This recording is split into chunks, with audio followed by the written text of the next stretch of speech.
Hi everyone, we are starting the endocrine pancreas in this video. Pancreas is a very important organ. It has a dual action exocrine as well as the endocrine function. So like endocrine function, this is having the secretion of digestive enzymes. Digestive enzyme secretion is very important for the digestion in our body, okay? And another is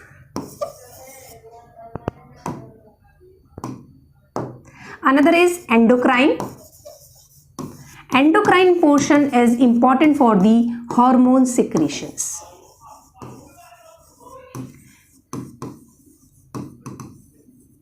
So this is the gland which is having both portion, exocrine as well as endocrine, and the exocrine portion which is secreting basically the digestive enzymes known as pancreatic enzymes, and we will discuss in detail in another video about what are the different pancreatic enzymes and what are the functions of those enzymes. Fine. In this videos we are discussing the endocrine portion of the pancreas, which is for the secretion of basically the insulin, glucagon. These are major two important hormones which is secreted by the insulin hormone and the glucagon. Another two hormones are also secreted by the this endocrine portion of the pancreas. I will discuss in detail. So now first of all we should know what is the structure of the pancreas. Just I am increasing the size of this diagram so that it can be visible better. Okay. See, this is the abdominal portion of a human, and these are the intestine. This is the intestine, small intestine and the large intestine of the human, and this is the pancreas which is situated somewhere in between this intestine, you can say. Okay, so in between the intestine, where it is situated, this is the duodenum, which is the first part of this small intestine. Okay, duodenum is C-shaped structure. This is a C-shaped structure. You can see this is the duodenum. Okay, duodenum is like there is an intestine, and first part is known as duodenum, then this small intestine, and then large intestine. Okay, so this is a C-shaped part which is known as duodenum, and in this C-shaped portion, this is the yellow color structure is known as, this is a pancreas, and you can see that this this pancreas is embedded in this C-shaped structure. It is just like an embedded in that portion. Okay, and this this pancreas is exocrine as well as endocrine, as I told you. The part is head, then here somewhere here it is a neck portion, then body and tail. So this pancreas is divided into four parts: head, neck, body and tail. Okay, the head portion is embedded in this C portion, and tail portion is just away from this C portion of the duodenum. Okay, now see, whatever the enzymes are formed here, whatever are the enzymes which are formed here, they will enter into this a duct, a small cylindrical portion that is known as a duct, and the duct is a major duct that is known as major pancreatic duct. Major pancreatic duct carries what? Digestive enzyme from most of the part of tail, body and the head. Okay, whatever the secretions of the enzymes, they enter into this portion like this, and those digestive enzymes they carry towards the head portion, and this major pancreatic duct that opens into that initially it will be joined with the common bile duct. This is a common bile duct which is coming from the gallbladder.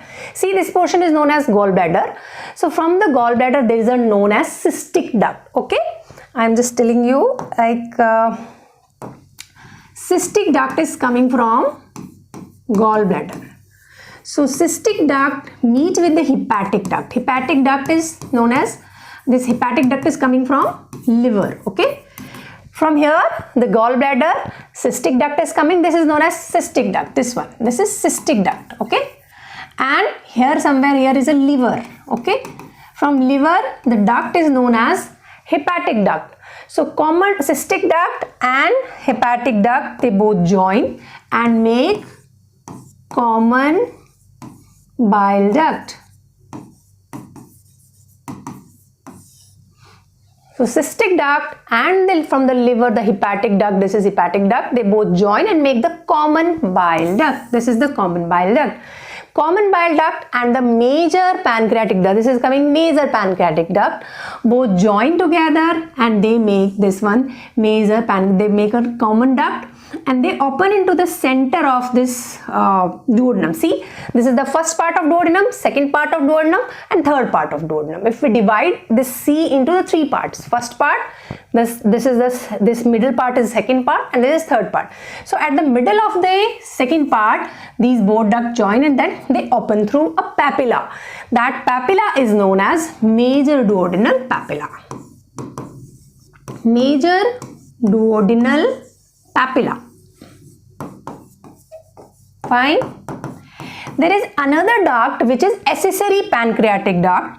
See, this is the accessory pancreatic duct, which is a small duct, and just taking some like from the head portion, from the posterior portion, they take the digestive juices and then that open into the another papilla, which is this one. See here, this is another papilla, which is minor this is a minor duodenal papilla, and it opens at the minor duodenal papilla, and whatever the digestive juice it is carrying, they mix into the duodenum and mix with the food and help in the digestion of the food. Understand? Now the important thing is there are two names you need to remember for the major pancreatic duct as well as for the minor pancreatic duct. There are specific names: minor pancreatic duct and the major pancreatic duct. Fine. So for the major pancreatic duct, is known as duct of Wirsung. It is started from W, Wirsung. Duct of Wirsung. Fine. And from the minor this pancreatic duct is also known as duct of Santorini. These are very important MCQ question. Duct of Santorini. So duct of Santorini is open into minor duodenal papilla. Duct of Santorini. These are very important MCQ questions. So what is the duct of Wirsung? What is the duct of Santorini? Where they open? Duct of Wirsung open into the major duodenal papilla and duct of Santorini open into the minor duodenal papilla. So all this is the portion of, you can say, exocrine pancreas, which is carrying the digestive enzymes on the pancreas and mix into the food in the duodenum. Fine. And they help into the digestion of the carbohydrate, protein or fat, whatever are the enzymes we will discuss in the different video. Okay. Now we are we are starting the endocrine pancreas and the diabetes. So what we will study into the endocrine pancreas and which portion is making the endocrine part. Okay. Now the endocrine pancreas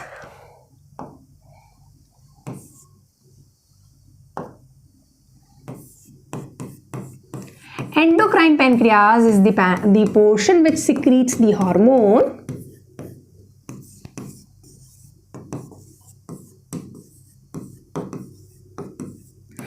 actually mostly 80% part is the exocrine part. Exocrine is mainly 80% part of the pancreas makes the exocrine portion, which is important for digestive process. Some part is making the endocrine, which is helping in the metabolism basically, and that is making those this endocrine part is making the hormones. Actually hormones are the chemicals which secrete into the blood and go into a place where they work. Okay, so from the endocrine pancreas, basically see there is a islets of langerhans. Islets of langerhans makes the endocrine portion. Langerhans. You should remember this and see, this is the islets of langerhans. I will use a different color, maybe this red one. This is the islets of langerhans. See, these are the islets of langerhans, which are specifically, they are patches of the cells, you can say, islets of langerhans, and they are made up of different type of cells. I'll discuss here. Just see here, the different colors they are using: the beta cells, alpha cells, delta cells, and PP cells also there. So you can see that these are the ducts, and there is an exocrine part. This is the exocrine part, all fine. And this is the, in between there are patches which are the islets of langerhans, and they are made up of different type of cells. So what are the different type of cells in the pancreas?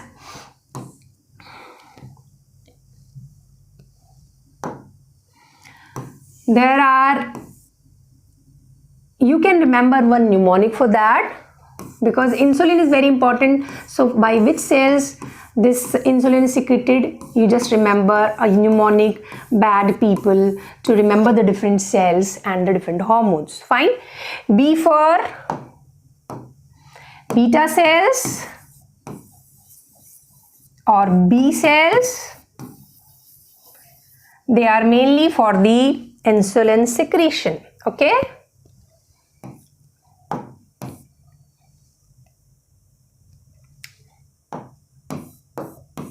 Which is the major hormone, insulin secretion.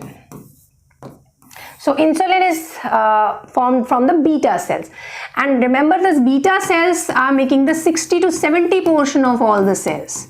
These islets of langerhans is made up of different cells, and the 60 to 70% portion is made by the beta cells. That is very important, and this secretes the insulin. Another hormone, you can remember bad people for that, the A cells. A cells are also known as alpha cells, and they secrete another hormone which is glucagon. Fine. The insulin and glucagon both has an opposite effect. If it causes, like the insulin causes decrease in the blood sugar, or you can say decrease in blood glucose. It causes decrease in blood glucose, okay, but whenever there is deficiency of insulin, there is diabetes, or you can say increase in blood glucose in our body, that is known as diabetes mellitus. Okay, there are two types of diabetes. One is diabetes mellitus, which is because of this related with the insulin. Another is diabetes insipidus, that is related with the ADH hormone, antidiuretic hormone, which is a posterior pituitary hormone. Okay, we have discussed already in the another video. Fine. Then A cells or alpha cells secrete the glucagon. Then from the D is for D cells.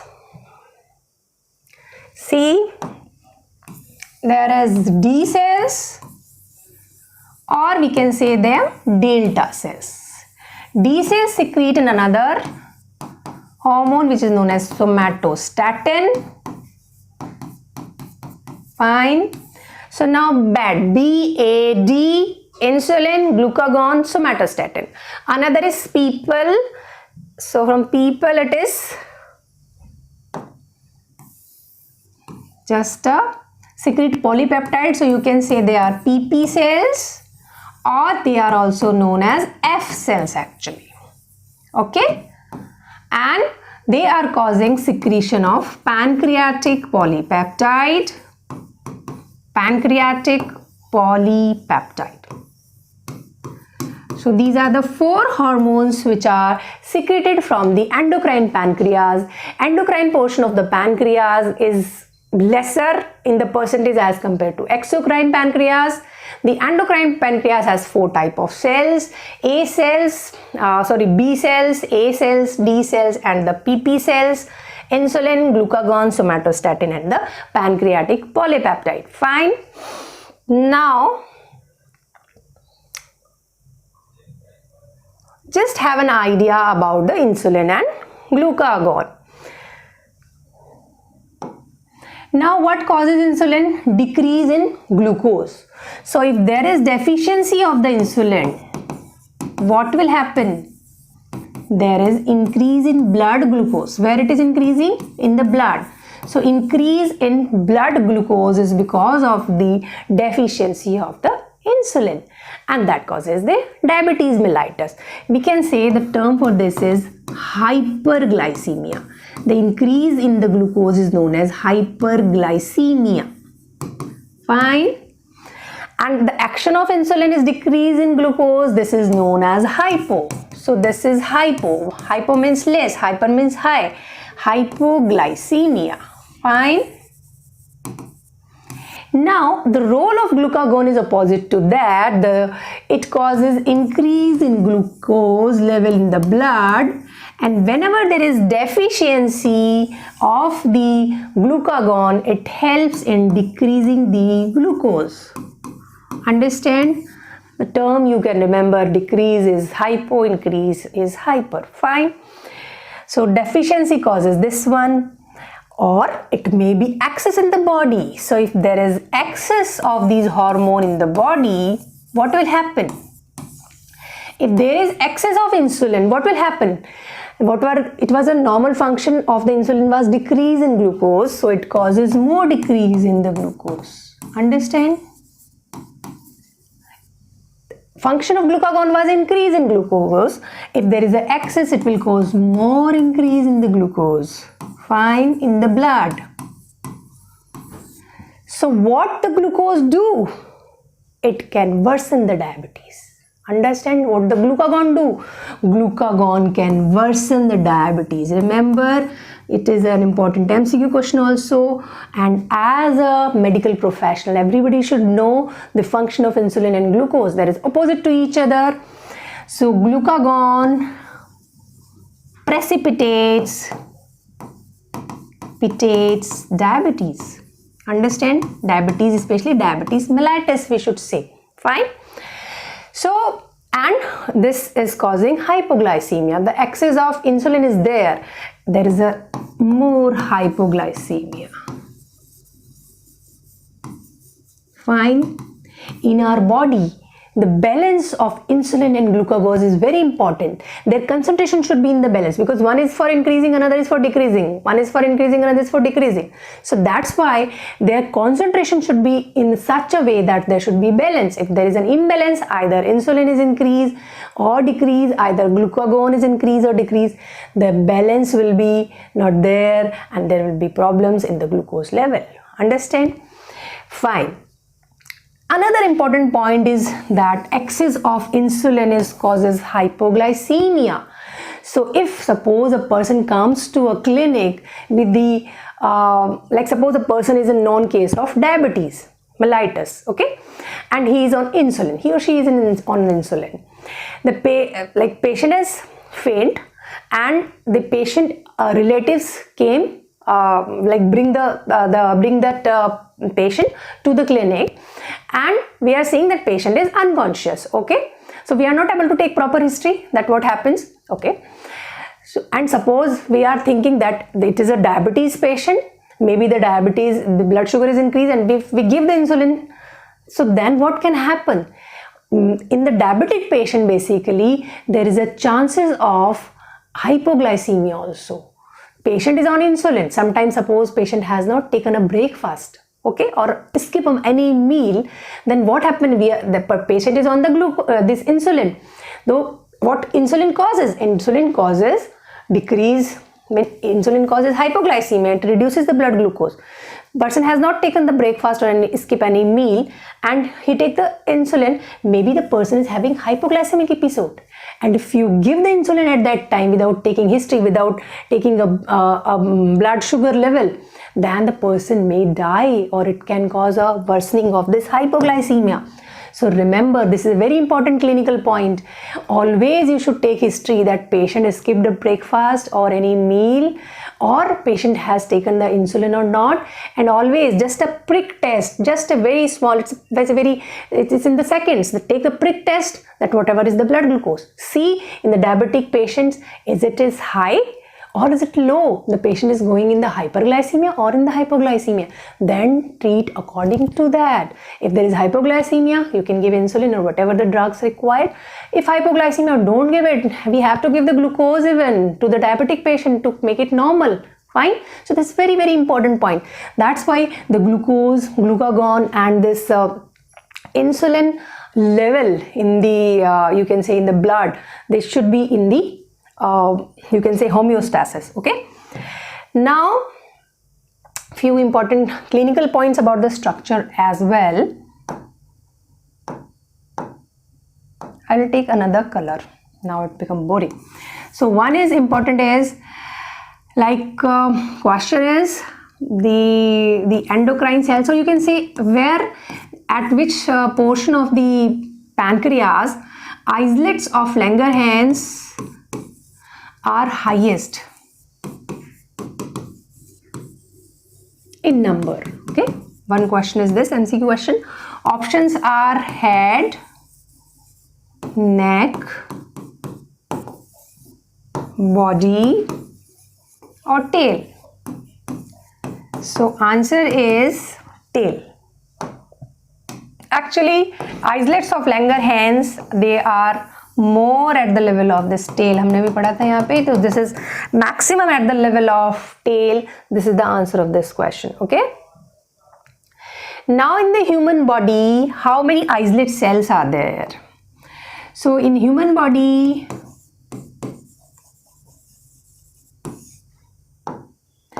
number of islets are, there may be different options. You should remember the answer 1 million. So remember in the human body there are 1 million islets of langerhans. Okay. And in one islets, how many cells are there? Either the alpha, beta or whatever. How many cells are there? So in one islet approximate 2500 cells are there. You should remember these important points, important facts for your MCQ purpose, for the knowledge purpose as well. Okay. So this is about the structure of the pancreas. Actually it is a functional anatomy. What is known as functional anatomy? Functional anatomy is to the basic gross anatomy, just to know the function of a particular hormone. Like here in this case, the particular physiology means the anatomy which is sufficient to know the physiology. Fine. Because if you don't know that where the cells are there, where the endocrine pancreas, etc., you will not understand the functions. Okay. So this is basically a functional anatomy. We will discuss in another important video the detailed anatomy of the pancreas and these islets of langerhans and everything. Fine. Now just recall this diagram, that these are the different cells, islet cells. These are exocrine portion. You are seeing the different lobules and the ducts where the digestive enzymes are put and enter into the part of duodenum and helpful for the digestion. This is the endocrine portion where the islets of langerhans, beta cells, alpha cells, delta cells and the FF cells are there. Now what we have to know about what are the different other portions where we should know about the endocrine pancreas and the diabetes. So we will discuss one by one about the different portions. One is like anatomy, we have already discussed. Another thing, we will discuss the insulin structure. We should know how the insulin is formed. So insulin structure is a very important topic. What are the different, is it a carbohydrate hormone, pancreas, peptide hormone, or what is the composition of insulin? We should know that. What is the structure of this insulin? What type of different, are there a single strand of this insulin or a different, like multiple strand? So you should know the structure. Then you should know how it is synthesized in this beta cell. So synthesis of insulin. Synthesis of insulin we should know. Okay. How insulin is formed inside the beta cells of pancreas. Now it is formed, but how it is secreted. So we should know the mechanism of secretion.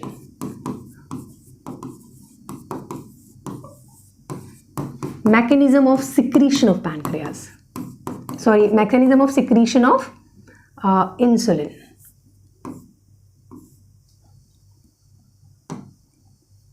Mechanism of secretion of insulin. Fine, we are discussing about what are the different important points to know about the insulin.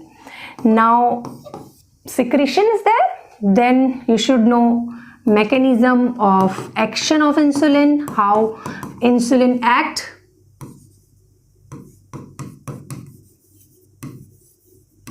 Okay, at this point I just want to give you an idea that insulin is act on a receptors which is known as GLUT receptors. Okay, GLUT receptor, GLUT,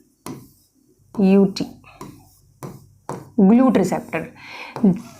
GLU is for glucose because they are important for glucose metabolism mainly. Another is T is for transporter,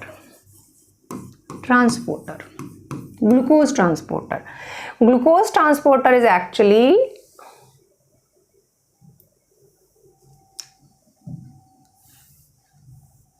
fine. So they are glucose transporter. You should know on which glucose transporter this insulin act, because there are multiple type of glucose transporter. In our kidney there are glucose transporter, in our brain there are glucose transporter, in our on which receptors this insulin is act. Okay, so suppose there is a cell, and on those cell there are receptors which are known as GLUT receptors, GLUT. GLUT is the receptors which are on the membrane of the cell. Fine, this is a cell and those are the receptors, and suppose insulin is act on this receptor, this is insulin. So you should know that on which GLUT receptor. There are different type of GLUT, 1, 2, 3, some and on. We will discuss glucose transporter in a separate video, that what are the different glucose transporter in our body, and you should know where the insulin act. And after touching here, after binding on this receptor, what are the intracellular mechanism on how this insulin will act. Okay, and then how this insulin act on different metabolism. Actually, I told you that the glucose is the important metabolite where this insulin take part in the glucose metabolism. But you should know it is not only the glucose, also the fat, also the protein. So glucose act on fat, protein, metabolism also. This is important for maintenance of their level in the blood as well. Okay, so you should know about the transporter. Okay, then we will discuss about the diabetes mellitus. Okay, so we will discuss about the transporter, glucose transporter in a separate video, the glucose transporter. Okay, and then we will discuss about the diabetes mellitus in the different video. So diabetes mellitus is a very important disease. Every medical profession should know that diabetes mellitus type 1, type 2, you should know at which age the type 1 is more, at which age the type 2 is more, in which case the insulin deficient, or in which case the insulin is not working, what is the treatment, what are the different symptoms of type 1 and type 2. So we will discuss all these points in subsequent videos. Thank you so much for watching.